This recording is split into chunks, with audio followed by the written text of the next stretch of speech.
नमस्कार, बहुत स्वागत है आपका अपना उत्तराखंड में खबरों के साथ। मैं हूं रीनू। सबसे पहले बात करेंगे देहरादून से आ रही बड़ी खबर की। तो यहां नाला पानी शमशान घाट पर फिर से हंगामा हो रहा है। स्थानीय लोगों ने घाट पर कोरोना पीड़ितों के अंतिम संस्कार का विरोध किया है और इससे पहले रविवार को पुलिस ने बड़ी मुश्किल से अंतिम संस्कार कराया था, जिसके बाद आज एक बार फिर से हंगामा हुआ। तो देहरादून से बड़ी खबर है, जहां नाला पानी शमशान घाट में भारी हंगामा हुआ। स्थानीय लोगों ने कोरोना पीड़ितों का विरोध किया और इसके बाद जमकर विवाद देखा गया। कोरोना पीड़ितों के अंतिम संस्कार का विरोध कर रहे हैं स्थानीय लोग। उनका कहना है कि यहाँ पर कोरोना से जिनकी मृत्यु हुई है उनका अंतिम संस्कार नहीं किया जाना चाहिए। आपको बता दें कि रविवार को भी जब हंगामा हुआ था तो पुलिस ने मामले को शांत कराया था और एक बार फिर से यहाँ पर हंगामा हो रहा है। यहाँ सामान्य मौत के बाद लाए गए शवों को भी अंतिम संस्कार से रोक दिया गया है। फिलहाल पुलिस लोगों को समझा रही है और समझाइश के बाद यहाँ पर अंतिम संस्कार फिर से हो सके, इसकी पूरी कोशिश पुलिस की है। तो बड़ी खबर आपको दे रहे देहरादून से, जहां पर स्थानीय लोगों ने कोरोना पीड़ितों की का जो अंतिम संस्कार वहां पर किया जा रहा है, जिनकी कोरोना से मौत हुई है, उनके अंतिम संस्कार पर विरोध कर रहे हैं और इसके चलते भारी हंगामा देखने को मिला था। रविवार को भी पुलिस मौके पर पहुंची थी, समझाइश दी गई थी और आज सामान्य शवों का भी अंतिम संस्कार करने से रोका जा रहा है। स्थानीय लोग इसका विरोध कर रहे हैं। उनका कहना है कि यहाँ पर पहले तो कोरोना से संक्रमित लोगों की जो मौत हुई थी उनके अंतिम संस्कार के लिए विरोध कर रहे थे और अब जो सामान्य मौतें हैं, जो शव पहुंच रहे हैं अंतिम संस्कार के लिए, उनके अंतिम संस्कार के लिए भी मना किया जा रहा है। मौके पर पुलिस है, काफी विरोध हो रहा है शमशान घाट में और इस विरोध के चलते पुलिस मौके पर समझाने की कोशिश कर रही है। दोनों पक्षों को जिस तरीके से विवाद बढ़ा है, खासतौर पर स्थानीय लोगों को समझाने की कोशिश कर रही है। जैसा कि कहते हैं कि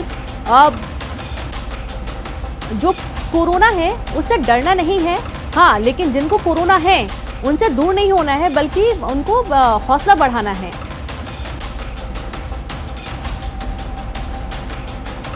और ज्यादा जानकारी के साथ देहरादून से संवाददाता सत्येंद्र बर्थवाल जुड़ गए हैं। सत्येंद्र, ये बहुत हैरानी की बात है कि अंतिम संस्कार के लिए जो स्थानीय लोग हैं वो मना कर रहे थे। रविवार को भी हंगामा हुआ, अब तो जो सामान्य मौत हैं, जो शव पहुंच रहे हैं, उनके लिए भी मना कर रहे हैं। क्या बातें की जा रही हैं, क्या बोल रहे हैं, क्या विरोध है? बिल्कुल बिल्कुल रेनू, क्योंकि ये पहला मौका नहीं है जो इस शमशान घाट पे ऐसी बवाल देखने को मिला होगा। क्योंकि रविवार को भी जब कोरोना पीड़ित जो मृतक था उसकी अंतिम संस्कार के यहाँ पे लाया गया था, उस दिन भी यहाँ पे हंगामा हुआ था। आज पहली बॉडी जो आई यहाँ पे वो भी कोरोना पे जो पीड़ित संक्रमित जो व्यक्ति था उसकी मौत के बाद यहाँ पे जलाने के लिए लेके आए थे और उसके बाद दूसरी जो बॉडी वो एक आम नागरिक थी। लेकिन जब बॉडी अंदर शमशान में गई तो यहाँ के जो स्थानीय लोग हैं उन्होंने फिर विरोध करना स्टार्ट किया। लोगों का साफ तौर पे कहना है कि जो ये शमशान घाट है ये चारों तरफ आबादी से घिरा है और यहाँ पे जब पहले भी जब बॉडियां जलाई जाती है तो उसके बाद यहाँ पे ना सैनिटाइजर किया गया, ना कोई एहतियातन बरती गई। लोगों को एक चिंता बनी है कहीं ना कहीं कि इस संक्रमण से पूरा इलाका संक्रमित न हो जाए, इसलिए लोगों का एक विरोध देखने को मिला है। पुलिस प्रशासन यहाँ मौके पे एसडीएम यहाँ पहुंचे हैं, लोगों से बातचीत की, उसके बाद बामुश्किल ये बॉडी अभी डिस्पोजल यहाँ पे हो रही है। लेकिन आगे की हम बात करें तो जो एसडीएम है या जो प्रशासन के लोग यहाँ पहुंचे तो उन्होंने जो यहाँ पे स्थानीय लोग हैं उनसे ये बात की है, उनसे एक आश्वासन दिया कि आगे से जो भी कोरोना पेशेंट आएगा या जो कोई भी कोरोना पीड़ित जो बॉडी यहाँ पे आएगी उसको यहाँ नहीं लेके आएंगे। क्योंकि हमने कल ही एक खबर दिखाई थी जिसमें ये संज्ञान, जब परसों हमने एक खबर दिखाई उसका संज्ञान जो कल एसएसपी देहरादून ने दिया, उन्होंने ये कहा था कि हम एक नया इलाका चिन्हित करेंगे, उस इलाके में इन ऐसी जो बॉडियां हैं उनको वहां डिस्पोजल करेंगे। जी रेनू। जी बिल्कुल। तो जो हंगामा हो रहा था, जैसा बता रहे हैं कि पुलिस भी मौके पर है, एसडीएम भी मौके पर हैं और ये आश्वासन दिया गया है कि कोरोना संक्रमित जो शव होंगे उनको यहाँ पर नहीं लाया जाएगा। तो इसके बाद क्या अभी अंतिम संस्कार किया जा रहा है? अभी क्या सभी लोग शांत हो गए हैं? बिल्कुल बिल्कुल रेनू, क्योंकि पुलिस द्वारा समझाया गया, जब प्रशासन ने इन जो स्थानीय लोग हैं इनको समझाया गया, इनसे एक आश्वासन दिया कि अभी ये बॉडी को जलाने दीजिए, उसके बाद यानी कि आने वाले अब कोई ऐसी कोरोना संक्रमित की बॉडी आएगी तो उसे यहाँ नहीं लेके आएंगे। इस आश्वासन के बाद जब यहाँ पे स्थानीय लोग भी जो यहाँ पार्षद थे उन पार्षद से जब बात हुई तो पार्षद ने भी ये माना और अभी बॉडी जलाने की प्रक्रिया शुरू हो गई है। लेकिन आगे की अगर बात करें तो आगे एक नया स्थान एक चिन्हित करने के लिए टीम निकल चुकी है। टीम ये देखने जा रही है कि कोई ऐसा स्थान देखेगी जी। जहाँ पे आबादी ना हो, या ये एक ऐसा इलाका ढूंढने जा रही है टीम जहाँ पे कोरोना संक्रमित पीड़ित जो व्यक्ति हैं उनको जलाने के साथ ही सत्येंद्र, जो स्थानीय लोगों की विरोध था वो ये भी था कि यहाँ पर शव के अंतिम संस्कार तो किए जा रहे हैं, लेकिन उसके दौरान कोई साफ सफाई की व्यवस्था नहीं देखी गई, कोई सैनिटाइजेशन का काम नहीं किया गया। तो क्या अभी ये सब काम की शुरुआत होगी? कोई आश्वासन मिला इसको देखते हुए? बिल्कुल बिल्कुल रेनू, क्योंकि अभी हम देख रहे हैं कि अभी यहाँ पे नगर निगम टीम पहुंची है, जो ये भी नगर निगम की यहाँ पहुंच गई है, अपने सैनिटाइजर के साथ पूरी टीम यहाँ पहुंच चुकी है। और इसके बाद जैसे दाह संस्कार, अंतिम संस्कार पूरा हो जाएगा, उसके बाद पूरे इलाके को सैनिटाइज करने की भी बात चल रही है, और उसके लिए टीम भी यहाँ पहुंच चुके हैं। चलिए, बहुत बहुत शुक्रिया आपका तमाम जानकारी के लिए। तो चूंकि मामला शांत हो चुका है और अभी अंतिम संस्कार शुरू हो चुका है, लेकिन हाँ, जो कोरोना संक्रमित जो शव होंगे उनके लिए एक अलग व्यवस्था अब करने की बात एसडीएम और पुलिस ने कही है। देखना होगा कि अभी अगला जो स्थान है वो कहाँ चुना जाता है, क्योंकि कोशिश ये रहेगी कि स्थानीय लोग जहाँ रहते हैं वो इलाका ना चुना जाए। तो वहीं उत्तराखंड में कोरोना मरीजों की संख्या 1411 पहुंच गई है। राज्य में सोमवार को आए कोरोना के 56 नए केस, 714 मरीज यहां पर ठीक हुए हैं और अब तक 14 मरीजों की मौत हो चुकी है। बागेश्वर में 2, चमोली में 1, चंपावत में 2 मामले सामने आए हैं। तो वहीं दून की बात करेंगे, 7 मामले हैं, हरिद्वार में 9 मामले, नैनीताल में 1, पौड़ी में 4 केस देखे गए हैं, रुद्रप्रयाग में 2, टिहरी में 28 कोरोना के नए मामले सामने आए हैं। और इस तरीके से कोरोना के जो आंकड़े हैं वो तेजी से बढ़ भी रहे हैं और देखा जा रहा है कि उत्तराखंड में कोरोना मरीजों की कुल संख्या है 1411, जिनमें से राज्य में अब सोमवार को 56 नए केस फिर से सामने आ गए हैं। और इसके बाद अब कहीं ना कहीं जो 56 नए केस आए हैं उनमें भी तेजी से इलाज करके सुधार की कोशिश की जाएगी, क्योंकि देखा जा रहा है कि बड़ी संख्या में जो मरीज हैं वो ठीक होकर अपने घर भी गए हैं।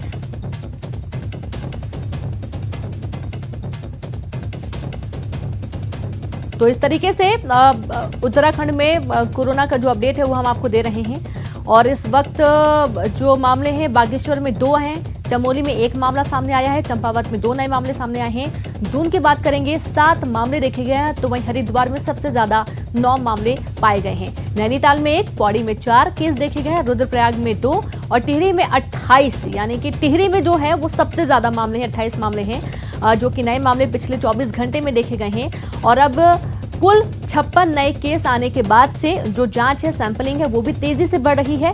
जैसा कि पहले सैकड़ों में, हजारों में और अब लाखों की संख्या में सैंपल जांच के लिए भेजे जा रहे हैं, जिनमें से हम ये भी पा रहे हैं कि यदि 10,000 सैंपल हैं तो उनमें से 1000 ही कोरोना से संक्रमित जो सैंपल है वो पाए जा रहे हैं। तो ये भी कह सकते हैं कि जिस तरीके से आना जाना शुरू हुआ है, हालांकि अभी तो सीमाएं प्रतिबंधित कर दी गई हैं, लेकिन फिलहाल अभी जितने लोग आ चुके हैं उनके कारण से भी कोरोना का संक्रमण फैलने का खतरा बना हुआ है, जो कि बढ़ भी रहा है। तो वहीं नैनीताल से बड़ी खबर है, यहां पूर्व मुख्यमंत्रियों को हाई कोर्ट से झटका लगा है। बकाया मामले में राज्य सरकार का एक्ट असंवैधानिक दिया कोर्ट ने करार। वहीं बाजार भाव से देना होगा किराया और अन्य सुविधाओं का पैसा। 23 मार्च को हाई कोर्ट ने फैसला सुरक्षित रख लिया था। चीफ जस्टिस कोर्ट ने दिया फैसला। पहले भी हाई कोर्ट ने बाजार भाव से किराया देने का आदेश दिया था। हाई कोर्ट के आदेश से बचने के लिए सरकार एक्ट लाई थी। सरकार के एक्ट को रूलक संस्था ने हाई कोर्ट में चुनौती दी थी। तो इस पूरे मामले पर 23 मार्च को हाई कोर्ट ने फैसला सुरक्षित रख लिया था, लेकिन आज जो फैसला आया है वो वाकई में एक झटके के बराबर है। तो बड़ी खबर आपको दे रहे हैं नैनीताल से, जहां पर हाई कोर्ट के फैसले से एक बड़ा झटका लगा है। जो पूर्व मुख्यमंत्रियों को हाई कोर्ट से झटका लगा, बकाया मामले में राज्य सरकार का एक्ट असंवैधानिक कोर्ट ने करार दिया है। बाजार भाव से किराया और अन्य सुविधाओं का पैसा देना होगा। 23 मार्च को हाई कोर्ट ने फैसले को सुरक्षित रख लिया था। चीफ जस्टिस कोर्ट ने यह फैसला सुनाया है और पहले भी हाई कोर्ट ने बाजार भाव से किराया देने का आदेश दिया था। हाई कोर्ट के आदेश से बचने के लिए सरकार एक्ट लाई थी और उस एक्ट के तहत सरकार के एक्ट को रूलक संस्था ने हाई कोर्ट में चुनौती दी थी, जिस पर सुनवाई हुई और 23 मार्च को फैसला सुरक्षित रखा गया। और आज क्लियर कर दिया है हाई कोर्ट ने कि जो किराया है और अन्य चीजों का जो पैसा है वो देना पड़ेगा।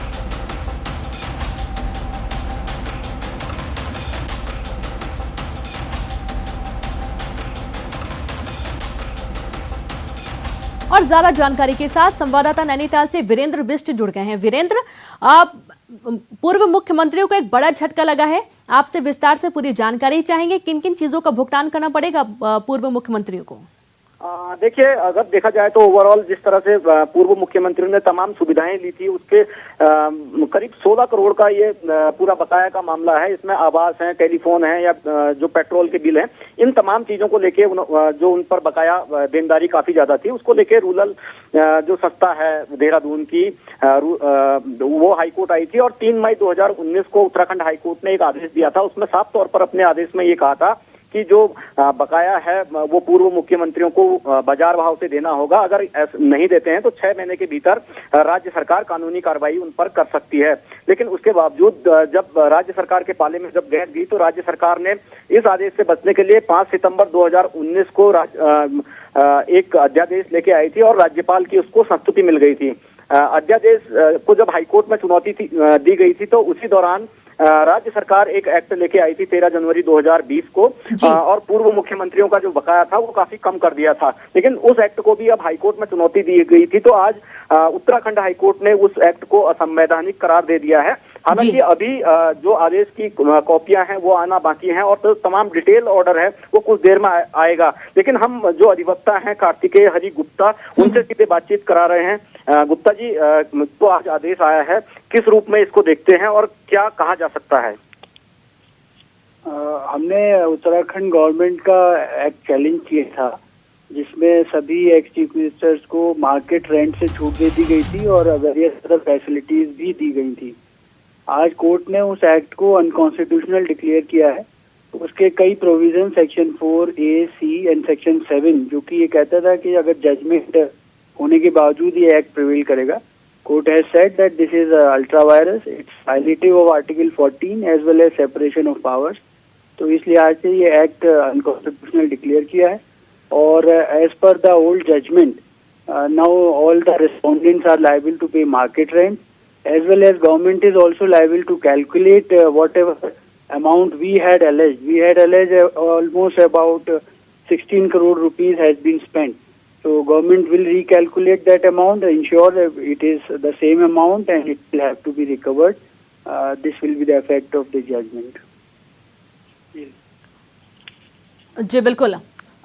बिल्कुल वीरेंद्र, यानी कि कुल मिलाकर जो जितना भी भुगतान है वो करना ही पड़ेगा। जितने भी बिल होंगे वो सारा भुगतान पूर्व मुख्यमंत्रियों को करना होगा। और ज्यादा जानकारी के साथ देहरादून से सुनील नवप्रभा जुड़ गए हैं। सुनील, अब क्या क्या ऐसी दलीलें रखी गई थी, चूंकि कोरोना टाइम भी चल रहा है और 16 करोड़ एक बहुत बड़ी राशि होती है, तो सुनवाई के दौरान क्या क्या बातें हुई, पूरी विस्तार से बताएं।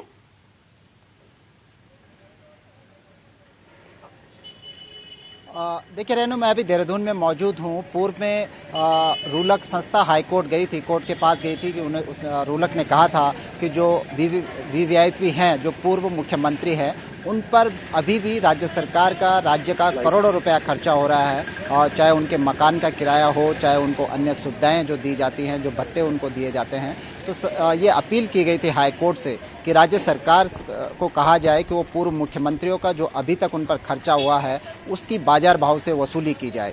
हाईकोर्ट ने ये निर्देश दिए राज्य सरकार को, और राज्य सरकार ने इसमें एक मार्च में एक अध्यादेश लाई थी, सदन में ये बात रखी थी कि अब जो मुख्यमंत्री, जो पूर्व मुख्यमंत्री हैं, उनको सरकारी दर से करीब 25 गुना उनसे वसूला जाएगा। लेकिन ये राशि बाजार भाव के, जो प्रचलित बाजार भाव है, उसकी अपेक्षा बेहद कम पड़ती है। क्योंकि अगर आपके पास 4 कमरों का भी एक भवन है तो सरकारी जो दर है वो करीब 1000 रुपये प्रति माह के किराए की है। तो अगर 25 गुना ज़्यादा दर से भी अगर हम इसे वसूल लें तो आप ये लगाइए कि वो 25,000 रुपये बैठता है एक महीने का। लेकिन जो बाजार भाव है वो ये कीमत करोड़ों में जाती है। तो सरकार ने एक रिलैक्सेशन दे दिया था कि जो पूर्व मुख्यमंत्री हैं वो अभी तक का किराया सरकारी दर के करीब 25 गुना ज़्यादा की दर से करेंगे। तो इस पर पूर्व मुख्यमंत्री भी राजी हो गए थे। लेकिन इस सरकार के इस निर्णय के खिलाफ एक बार फिर रूलक संस्था ने हाईकोर्ट में रिट दायर की। उन्होंने कहा कि राज्य सरकार हाईकोर्ट के जो रूल हैं, हाईकोर्ट के जो निर्देश थे, उनको तोड़ मरोड़ कर राज्य सरकार ने इसमें बीच का रास्ता निकाल लिया है। तो इस पर आज हाईकोर्ट ने फाइनल अपना डिसीजन दिया है और हाईकोर्ट ने कहा है कि अब पूर्व मुख्यमंत्रियों को जो बाजार भाव है उस रेट पर ही जो अभी तक का किराया है वो सरकार के राजकोष में जमा करना होगा। जी जी बिल्कुल, यानी कि जो पूर्व मुख्यमंत्री हैं उनको ज़्यादा ही किराया देना पड़ेगा। जो मार्च की जैसे आप बात बता रहे हैं कि सदन में जो बात रखी गई थी, अब कुल मिलाकर ये समझा जाएगा कि उनको पूरा भुगतान करना होगा, इसमें कोई रियायत उनके लिए नहीं होगी। सुनील, बहुत बहुत शुक्रिया आपका तमाम जानकारी साझा करने के लिए। और यहाँ पर वक्त एक ब्रेक का है, हम जल्द हाजिर हों। और अब बात अल्मोड़ा जिले की, जहां दूसरे प्रदेशों से लौटकर आए प्रवासियों की सही जानकारी इकट्ठा की जा रही है।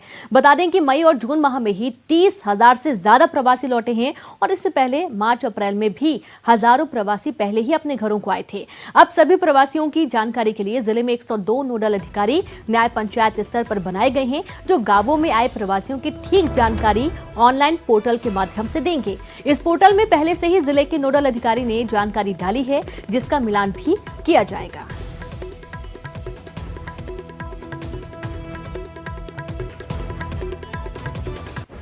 आपको पता है जो प्रवासी जो बाहर से आए हैं वो ग्राम पंचायत में जाकर निवास कर रहे हैं। तो अभी 102 नोडल ऑफिसर बनाए गए हैं न्याय पंचायत लेवल पर, जो कि नीचे से ऐप के माध्यम से डाटा फीडिंग करेंगे और डिस्ट्रिक्ट लेवल पे और देहरादून स्तर पर उसकी मॉनिटरिंग की जा सके। मोदी सरकार 2 के 1 साल पूरे होने पर बीजेपी की तरफ से बुधवार को हल्द्वानी में एक वर्चुअल रैली का आयोजन करने जा रही है, जिसे कैबिनेट मंत्री स्मृति ईरानी संबोधित करेंगी। इसको लेकर अल्मोड़ा जिले के सभी मंडलों के कार्यकर्ताओं में खासा उत्साह देखा जा रहा है। कार्यकर्ता मोदी सरकार के इस 1 साल की उपलब्धियों को जनता तक ले जाना चाहते हैं और इसके लिए पार्टी सोशल मीडिया के साथ कई स्थानों पर LED टीवी भी लगाने जा रही है, ताकि लोग कैबिनेट मंत्री स्मृति ईरानी को सुन सकें और देख सकें।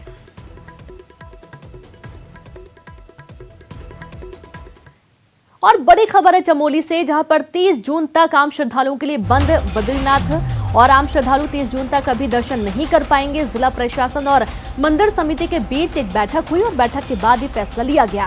कोरोना संक्रमण के खतरे को देखते हुए फैसला लिया गया है। CEO देवस्थानम बोर्ड जारी करेगा अंतिम आदेश और उसके बाद ही जो द्वार हैं वो खुलेंगे और 30 जून के बाद ही अब आप दर्शन कर पाएंगे। बद्रीनाथ जी की आज्ञा रही, केदारनाथ जी की आज्ञा रही, सब वही हुआ। 30 तारीख को हमने सोचा था कि कम से कम तब तक यात्रा रोक दी जाए और जो नगर के बद्रिकाश्रम या जोशीमठ या गोपेश्वर, ये लोग सभी सम्मानित लोग बैठे थे और सभी की एक ही बात थी कि 30 तक किसी प्रकार कोई बाहरी व्यक्ति ना आवे, यहाँ तक कि लोकल व्यक्ति भी न जावे। और इसी पे एक मोहर लग गई, एक चर्चा हुई और निर्णय निकला कि 30 तारीख तक भगवान की पूजा ही चले, बाकी कोई वहाँ बाहर का न जाए। इसमें जैसे शासन के दिशा निर्देश थे कि हम स्टेक होल्डर्स के साथ बैठक एक कर लें, उसके आधार पर ही डिसीजन लिया जाएगा। तो आज सभी हक हकूकदारी, हमारे व्यापार मंडल, होटल एसोसिएशन वगैरह सभी के साथ बैठक की गई और सबका यही मत था कि 30 जून तक यात्रा ना शुरू की जाए और इसके संबंध में हम अपनी संस्तुति CEO देवस्थानम बोर्ड के पास भेज देंगे और तदनुसार ही फॉर्मल लेटर जारी। उत्तराखंड की ग्रीष्मकालीन राजधानी गैरसैंण विधिवत रूप से अस्तित्व में आ गई है और सीएम की घोषणा के करीब 3 महीने बाद राज्यपाल की स्वीकृति मिलते ही शासन ने गैरसैंण को ग्रीष्मकालीन राजधानी बनाने की अधिसूचना जारी कर दी है।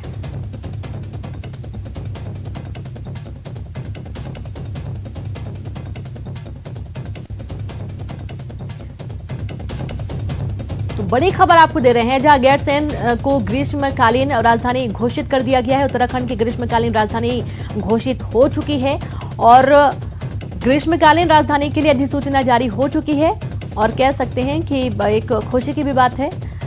सीएम की घोषणा के 3 महीने बाद राज्यपाल की मंजूरी मिली है। तो वहीं गैरसैंण को ग्रीष्मकालीन राजधानी बनने के नोटिफिकेशन पर सीएम त्रिवेंद्र रावत ने खुशी जताई। सीएम त्रिवेंद्र रावत ने कहा कि इस फैसले के लिए प्रदेश की जनता को बधाई।